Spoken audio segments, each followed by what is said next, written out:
শেখ হাসিনাকে আশ্রয় দিয়ে ভারত পুরো বাংলাদেশের মানুষের সেন্টিমেন্টের বিরুদ্ধে অবস্থান নিয়েছে বলে মন্তব্য করেছেন জাতীয় নাগরিক কমিটির মুখ্য সংগঠক সার্জিস আলম।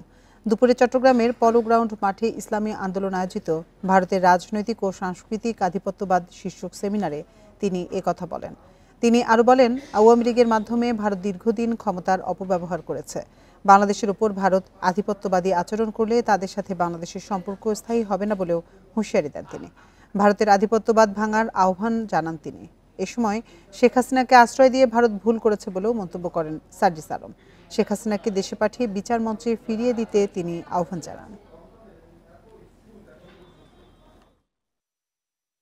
শুধু ভারতকে স্পষ্ট একটা মেসেজ দিতে চাই, যেই খুনি শেখ হাসিনা 2000 মানুষকে খুন করেছে, যেই খুনি হাসিনাকে বাংলাদেশের মানুষ উৎখাত করেছে, বিতাড়িত করেছে, তাকে আশ্রয় দিয়ে পুরো বাংলাদেশের মানুষের সেন্টিমেন্টের বিপক্ষে আপনারা অবস্থান করছেন।